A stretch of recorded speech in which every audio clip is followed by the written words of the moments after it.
Here's something crazy. When I was looking for an apartment because I was moving away from where I was living with family members who, there's no way around it, are narcissistic, okay? And I needed to get out of there. And so I was looking at any kind of apartment. I wanted a different one than the one I'm staying at. And then all these options just closed up. And so this was like the only one.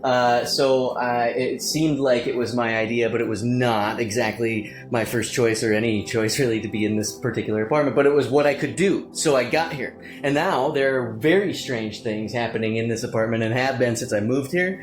And I had a live-in girlfriend, invited her up. She moved in, and even she was saying there's demonic activity here, blah, blah, blah. And anyway, our relationship didn't finally work out, so she left, but she had mentioned that she was leaving that, like, I should look into the bathroom because there's something strange there. And her daughter was also very afraid of the bathroom all the time. And I was like, well, what?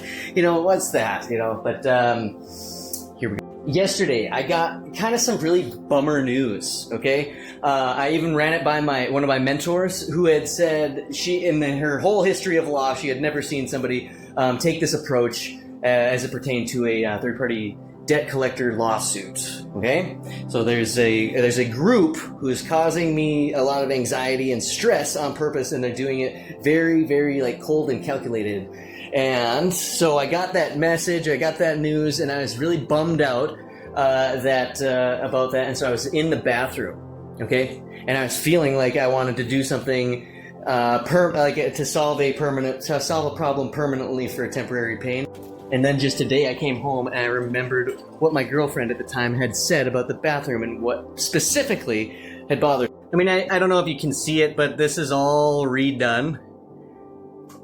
And it's like right above the toilet, so like if somebody sat on the toilet and wanted to eliminate themselves from life, I think that's what went on here. And who knows, maybe that individual ended up as a monitoring spirit, or at least is something that is tormented.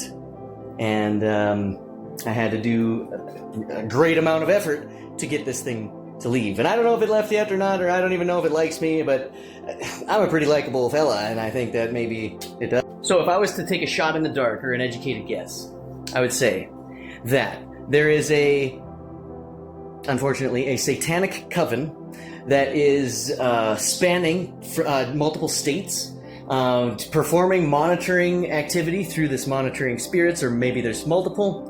And they are doing many different attacks of witchcraft, and namely court cases. They like to bring court cases where they lack evidence and then they skip out on court procedure. That's the pattern.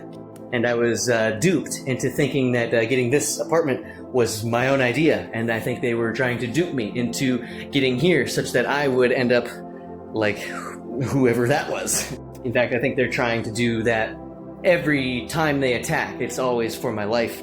I've started to study narcissism, and the pattern of behaviors fits very perfectly. I've got a history of narcissism in my family. I'm not ashamed to even admit it anymore, and I am the one that will break the generational curse.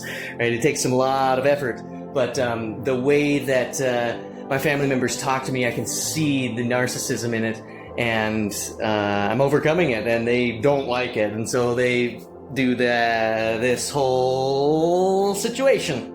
So that's a bummer, but learn from my experience and learn how all of their attacks and how real those attacks really truly are, and what they are willing to subject us to on purpose, and what God the Most High does with it, right? I cleansed this apartment, for example. I gave rest to that monitoring spirit, if you will. He takes what's meant for bad and uses it for good, and then rewards his chosen people. But anybody can repent. I believe they can repent and become chosen. Repent just simply means to change our mind. Change our mind about the experience in which we were having.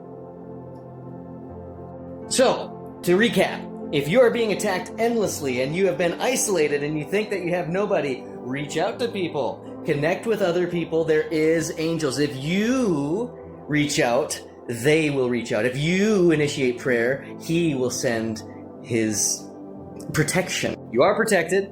Their attacks prove to thee how important you are, how protected you are, and so it is incumbent upon us to step in to responsibly step into our strength, our power, our intellect, and our spiritual awareness and power. And then we use that to do things like, I don't know, cleanse an apartment, get court cases dismissed, hold certain municipalities accountable, and set a great example. Live as we are to be an example for others. And who knows, maybe those conducting witchcraft end up repenting because of what they see in you. Have a great day. Stay vigilant. And I love you.